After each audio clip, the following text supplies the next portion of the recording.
We talk about the starters all the time, but does this Texas football team have enough depth to win the conference in 2023? You are Locked On Longhorns, your daily podcast on the Texas Longhorns. Part of the Locked On Podcast Network, your team every day.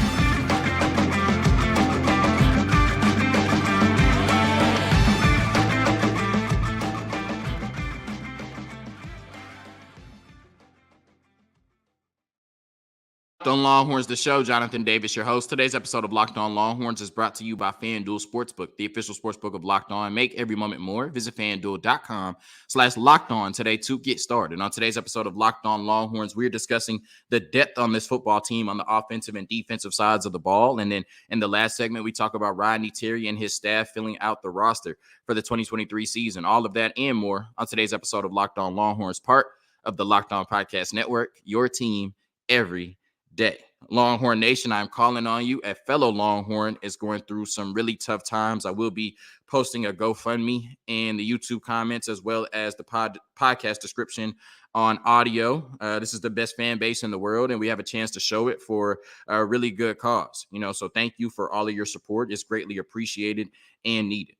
Now, we're talking about the depth on this football team, and I was on Inside Texas reading a Q&A between the fans and Gary Hamilton, and I can't remember what the question was, but his answer to it, he was talking about the depth on the football team, and he said that, everybody wants to talk about the starters, and for good reason, right? The starters are really good, but depth is ultimately what wins you football games and championships at the conference and national level, and this Texas team has a ton of depth, right? We've said a multitude of times that this may be one of the most talented teams we've seen at the 40 acres since the Mack Brown era. People have taken it a step further and said this is the most talented team we've seen since 05 or 09 when Texas made it to the national championship. So this team has a lot of expectations, right? And not only the starters are going to have to, live up to their parts to reach those expectations, but the depth too, because not only will injuries happen, we know that it's football, but we saw mostly on the defensive side of the ball that we rotated players at every position, D tackle, edge, linebacker, corner, safety. We rotated players at every position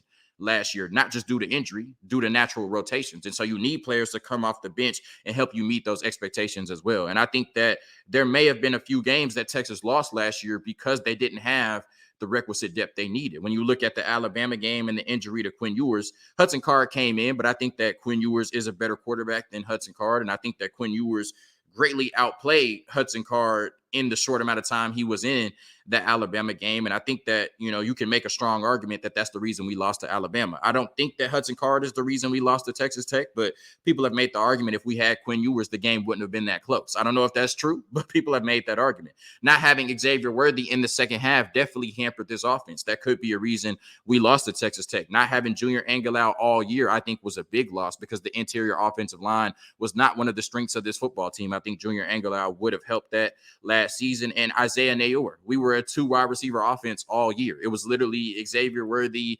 Jordan Whittington or bust, right? Isaiah Nayor would have been a big factor in this offense. So key injuries last year didn't derail the season, obviously, because you went 8-5, but they played a part. So we're grading the depth this year on the Texas football team. What would happen if we lost a starter? Would we still be in good shape? And we're starting with the offensive side of the ball in this first segment. And we're starting with quarterback, the most important position on the field. And we're going to go with Malik Murphy. We're going to leave Arch Manning alone for a little bit, right? I don't see a scenario in which Malik Murphy and Quinn Ewers get hurt at the same time.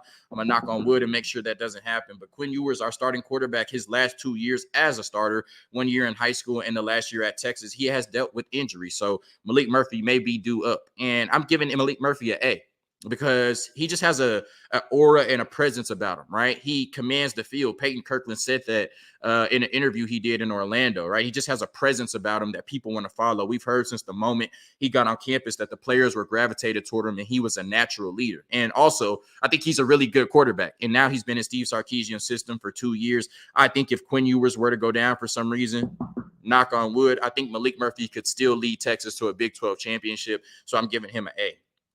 At running back, we did not know for the earlier part of the offseason around the spring game who would be the starter going into the season. We figured it would be Jonathan Brooks, but we didn't see a lot of him early on because he was dealing with that sports hernia in the offseason. And now we know he probably will be the starter and the bell cow going into 2023. So then the depth behind him would be Cedric Baxter, Jaden Blue, and then, of course, Keelan Robinson, Trey Wisner, and Savion Red, right? A deep and very talented running back room. But I think the majority of touches after Jonathan Brooks will go to Cedric Baxter and Jaden Blue. One was the number one running back. One was the number one running back at a point before he opted out his senior year. I think both of them could be starters on the majority of Power 5 teams in the country. I'm giving them an A. I think all three of them, Baxter, Blue, and Jonathan Brooks, are very explosive. And if you lost Jonathan Brooks, I think this running back room would be more than fine. At wide receiver, your three starters, I presume, will be Xavier Worthy, Jordan Whittington, and A.D. Mitchell. I think overall, this wide receiver room is an A+, but the depth, I'm going to give a B+, right? And I love Jonte Cook.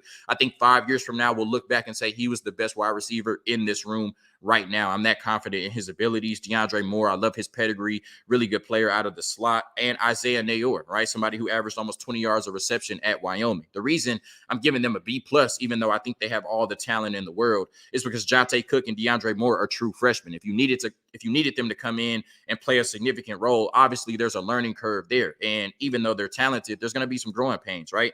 Isaiah Nayor is coming off of a torn ACL. If you needed to rely on him for big stretches of the season, we're not sure how healthy he'll be or how immediately he'll snap back from that ACL. So that's why I think the whole room is an A+, but I'm giving the depth a B+, even though I think they're three of the most talented receivers in the country coming off the bench. At tight end, I'm giving Gunnar Helm a C. And this is no disrespect to Gunnar Helm, but I think that Jatavian Sanders is a different type of player, right? He's one of the three best tight ends in the country, and he's more of a modern tight end, somebody that can make plays in the short to intermediate area of the field, but also can make plays down the field. He can run routes. He's athletic. He can run by you, and he has some wiggle, right? He can make people miss.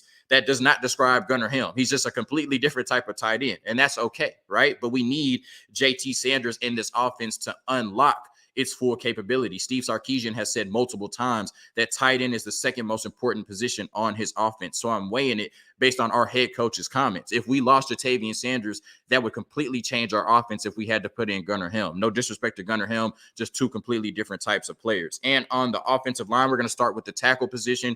Great in the depth. Cam Williams is your swing tackle. I think if Kelvin Banks goes down, you move Christian Jones to left tackle. You move Cam Williams into right. If Christian Jones goes down, you just replace him with Cam Williams. And we haven't seen him yet at the 40 acres. We know he's a big mammoth of a man. I think he's like 365, 370. Definitely can move people in the run game. Not sure how nimble and how good he'll be in the passing game, but I think overall the offensive line would be fine if you had to put Cam Williams in at the tackle position. So I'm giving him a B. Let me knock on wood again. Interior offensive line, I think whether it's Cole Hudson or DJ Campbell starting at the guard position, the other one is a really good option to have coming off the bench. And then you also have Big Nito and Jaden Chapman as your interior offensive lineman as well, blue chip players. So no matter what, you'll have at least 3 4-star interior offensive lineman coming off the bench this season for the Texas Longhorns. So I'm giving that unit a B+. Kyle Flood has done an amazing job, but we all know that. That's the offensive side of the ball. Love the depth on that side beside the tight end position. But I think no matter what happens, knock on wood, this Texas football team will be really good on that side of the ball in 2023. A quick word from FanDuel, and then we're talking about the depth on the defensive side, which is a little more important because, like I said, we rotate a lot. Take your first swing at betting MLB on FanDuel and get 10 times your first bet amount in bonus bets up to $200. That's right. Just bet $20 and you'll land $200 in bonus bets, win or lose. That's $200 you can spend betting everything from the money line to the over-under to who you think is going to hit the first home run, all on an app that's safe, secure, and super easy to use. Plus, when you win, you can get paid instantly. There's no better place to bet on MLB than FanDuel, America's #1 sportsbook. So sign up today and visit FanDuel.com/lockedon to get up to $200 in bonus bets. That's FanDuel.com/lockedon. FanDuel, the official partner of Major League Baseball. All right, let's get to the depth on the defensive side of the ball. And like I said, last year, we had a lot of natural rotations. It even surprised me that we were rotating so much at linebacker, at corner, and at safety. Because, on the defensive line, you want to get fresh bodies in there, right? Those are big dudes. They're getting worn out, chasing ball carriers all day, trying to rush the passer. But at linebacker, corner, and safety, you expect them to be athletic enough to play 60, 70 snaps. But we rotated a lot, and this Texas defense was better for it, right? So I have to give credit to Pete Kwiatkowski and his staff for implementing that. I think they were able to bring in, fresh players throughout the course of the game. And for the most part, they were able to come in and match the production of the starters. I don't think we lost too much when we were bringing in depth on the defensive side of the ball. So we're starting with the edge position, and I don't think we have any dominant edges. I'm very confident that Barron Sorrell will be really good this year. I think he'll be a 7.5 plus sack type of player. But who will come in behind Barron Sorrell? Who will start opposite of Barron Sorrell at that edge position? We really don't know. Will it be Justice Finkley? Will it be Ethan Burke? Who will come in behind them? Who will come in behind Barron Sorrell? Will it be Colton Bassick? Will it be Jeray Bledsoe, Jamon Tapp? Or is it somebody I'm not naming? We really don't know at this point. So I'm going to give it a B. I think there are a lot of talented players in that room, maybe the most talented D-line room we've had at the edge position in a long time, but we're not sure how polished they are, and we're not sure how productive any of them will be outside of Barron Sorrell. So I'm going to give that room as a whole, especially the depth behind Barron Sorrell, a B. At D tackle, I love T'Vondre Sweat and Byron Murphy. Byron Murphy was a preseason pick for first team All Big 12. T'Vondre Sweat could easily be first team All Big 12. I think they're two really good players. The depth behind them, I'm going to go with the immediate depth at Alfred Collins and Trill Carter. And I'm giving them a B, right? And I think Alfred Collins has the potential to make me look crazy for saying that, right? But we've been waiting for him to pop for a long time. We know he has the potential, but, a bird in the hand is worth two in the bush, right? And the bird in the hand is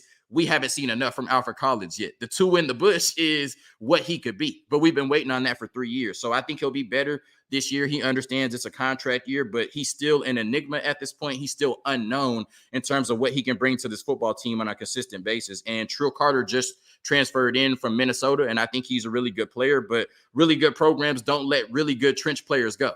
And Trill Carter was on the market maybe for a reason. So I think that T'Vondre Sweat and Byron Murphy are really good. I think that Alfred Collins and Trill Carter are good depth, but I do think they're a step behind what you're getting from Murphy and Sweat on that first team. At linebacker, I think if you had to take out Jaylan Ford on the inside, you would probably put in Leonga Lafau at this point, maybe Jet Bush, but I'm confident in Leonga Lafau. And then at the off-ball linebacker position, you got David Bender right now, but the likely replacement behind him is Anthony Hill, and I'm giving them B+. And I know that they're true freshmen. I know that I knocked Jonte Cook and DeAndre Moore for being true freshmen, even though I gave the depth a B+ for the wide receivers. But I just think Leonga Lafau and Anthony Hill are special, right? I think Anthony Hill could probably start over David Bender right now, and Jaylan Ford is an All-American, but I think Leonga Lafau could get significant playing time as a true freshman and be okay on that side of the ball. So I love our linebacker depth, and that's not even mentioning all of the other players like Jet Bush, Samaje Burrell, Darian Gillette, Mo Blackwell. We have some really talented players at that position, given that depth of B+. At corner, your starters are likely to be Ryan Watts, Jahdae Barron, and Terrence Brooks. That's who I'm projecting to be the starters.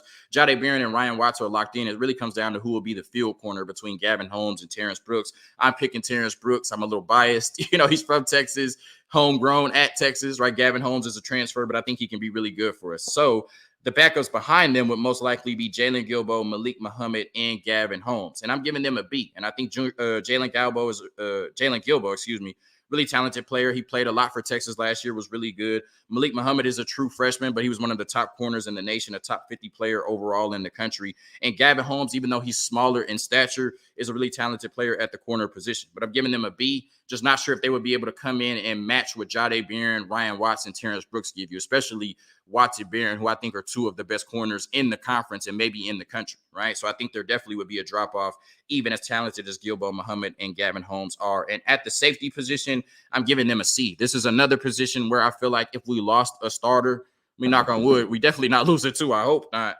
It would completely change this football team, right? We saw last year with Jaren Thompson how improved he was. He was always around the ball. He definitely came up and made a lot of plays in the run game, and he should have had about 5 or 6 interceptions last year. He just kept dropping them.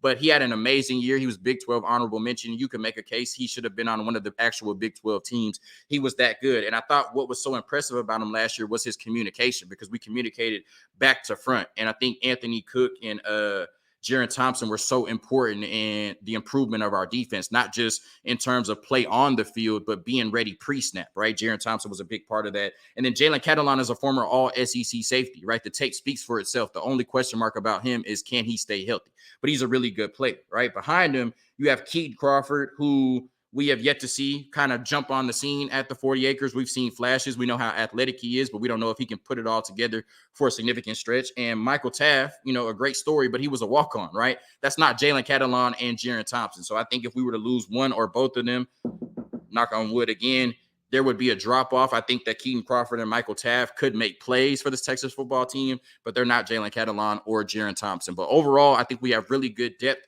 on this Texas football team, the depth it takes to win a conference like the Big 12 in 2023. A quick word from our sponsors, and then we're going to talk about Rodney Terry and his staff filling out this roster for the 2023 season.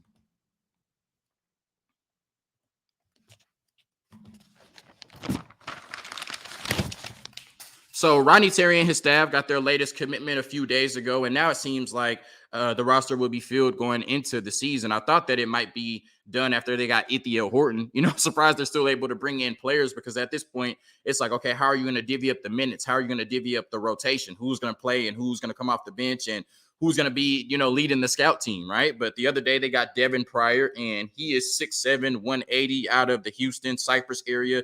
He's at PSAT XEA Academy. I had never heard of it.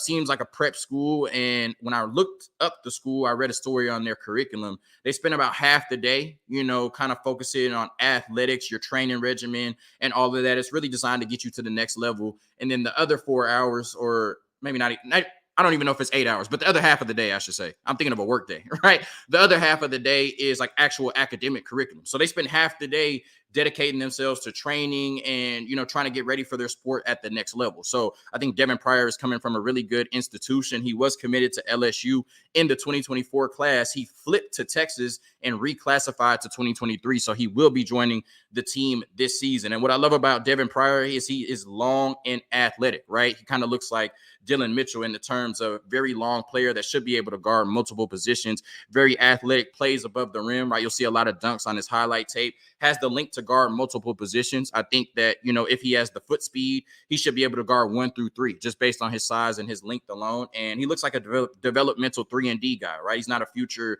Marcus Carr, Serge Jabari Rice, or KD or whoever, right? But he's going to be a really good player that can guard multiple positions at the 40 acres under Rodney Terry and the staff's development. And if he can develop a consistent 3-ball, then he's going to be somebody that can get a lot of minutes on the court. So I love what they've done with this roster. Like I said, it looks like it's filled this season, and I'll say it again. I'll continue to say it until the season starts. I think this is a team that can compete for a Big 12 title and should make it to the Sweet 16 and beyond. And what's really good now is you lost your 2023 class in Ron Holland and AJ Johnson, but now you have Devin Pryor and Chris Johnson in your 2023 class, who definitely will probably be coming back next year. You have Kendall Weaver, who will probably be coming back next year. Caden Shedrick, if he doesn't start this year, likely comes back next season. So when you didn't have a recruiting class, you looked like you were going to have to just go into the transfer portal and build your whole roster year in and year out, from scratch. And that's not sustainable. Now you have 2023 class that you can develop and could be significant players for you next season, right? And that's how you build a basketball team over time, right? You can't just go into the transfer portal every year and build your roster that way. So Rodney Terry and his staff doing it the right way. Very excited about the future of this basketball program. Thank you for tuning in to another episode of Locked On Longhorns. As a reminder, that GoFundMe link is in the YouTube comments and in the podcast description. Appreciate you for all of your support, Longhorn Nation. Hook 'em and peace.